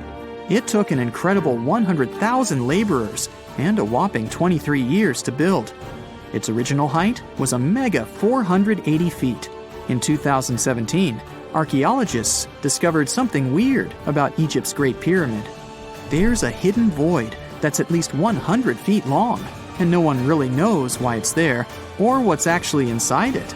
The weird void is the first inner structure discovered within the 4,500-year-old pyramid since the 1800s. Scientists used cosmic rays to detect the massive hole, but are still no closer today to finding out what's inside. The ancient Egyptians took a lot of care building the pyramids, and everything was strategically placed and structurally sound. so it's super unlikely that this hole is due to blocks falling over time. Loads of pyramids also contain small model figurines called ushabti. These represented attendants. They believed they would come to life to serve the pharaohs in the afterlife. But it's amazing that all this stuff actually fit inside. There isn't actually a huge amount of space inside the structures. It's mostly just rock. Unlike many other ancient Egyptian burial grounds, King Tutankhamun's tomb stayed hidden and free of unwanted thieves for 3,000 years. One reason was that the tomb was smaller than average and tucked away in a place called the Valley of the Kings. This area was already being extensively explored by the time they stumbled upon Tut's spot. The entrance was all covered in debris from building a nearby tomb, which must have also helped keep it a secret. There were also zero writings or signs on the outside of the tomb. Time passing also played a part in keeping it in amazing shape until the 1920s, when a man named Howard Carter finally made it in. But was Carter that big of a hero? Some recent findings say he might have been sneakier than initially thought. People used to think Carter wasn't just a glorified treasure hunter, he was a true archaeologist. Before Tut, he had been on a relentless quest for Egyptian artifacts.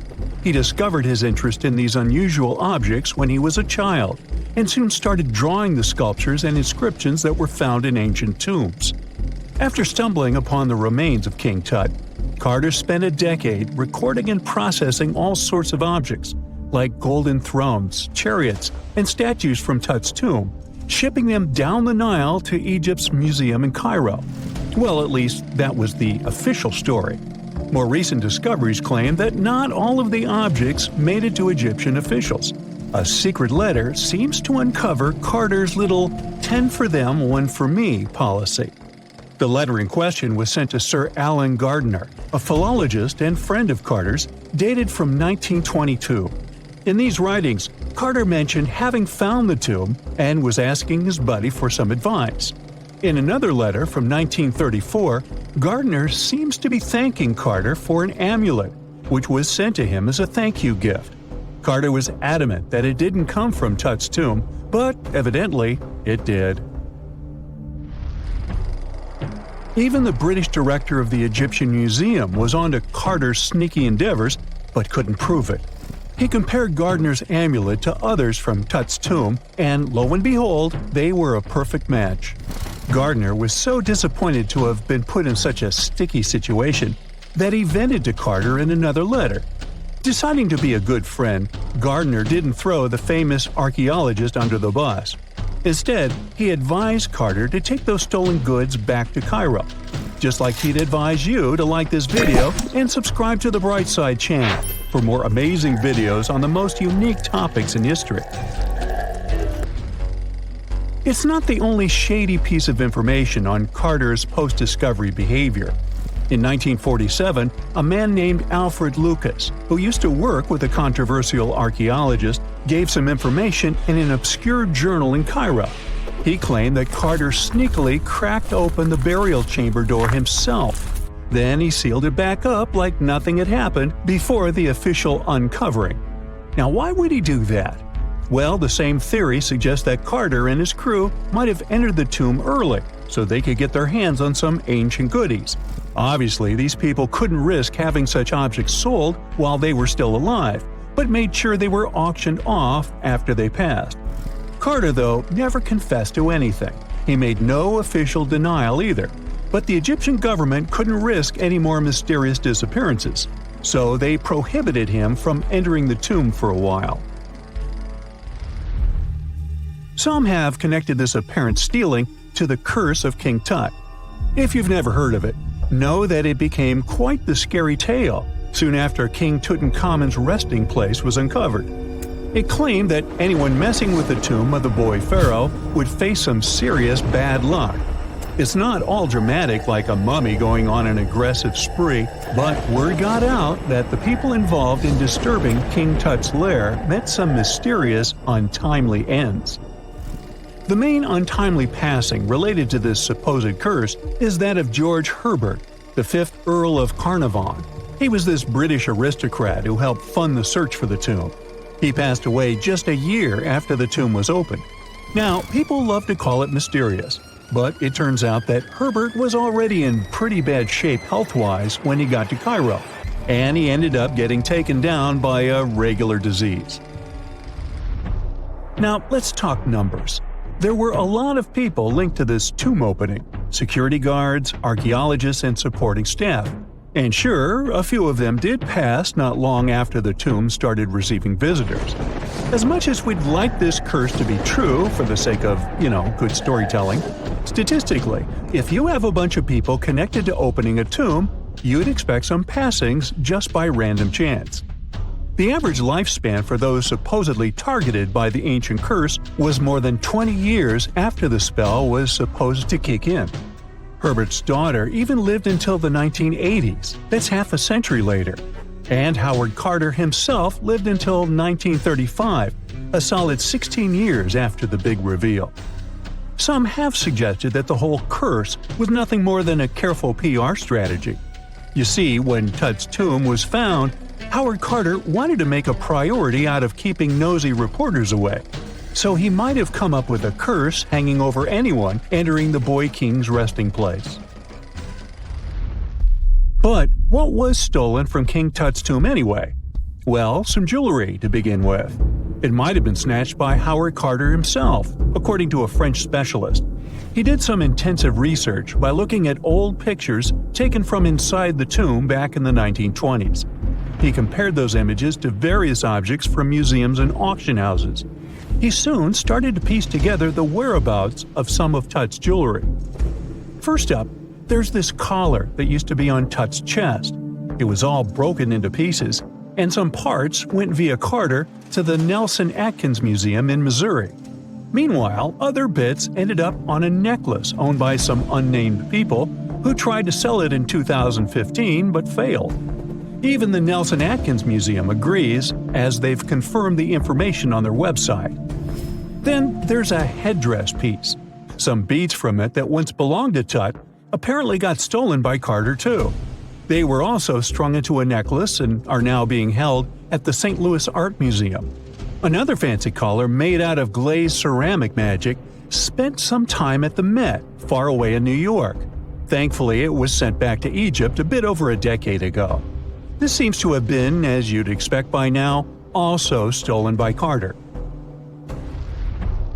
Missing artifacts aside, King Tut still gave a ton of amazing objects that helped us learn more about this incredible ancient culture.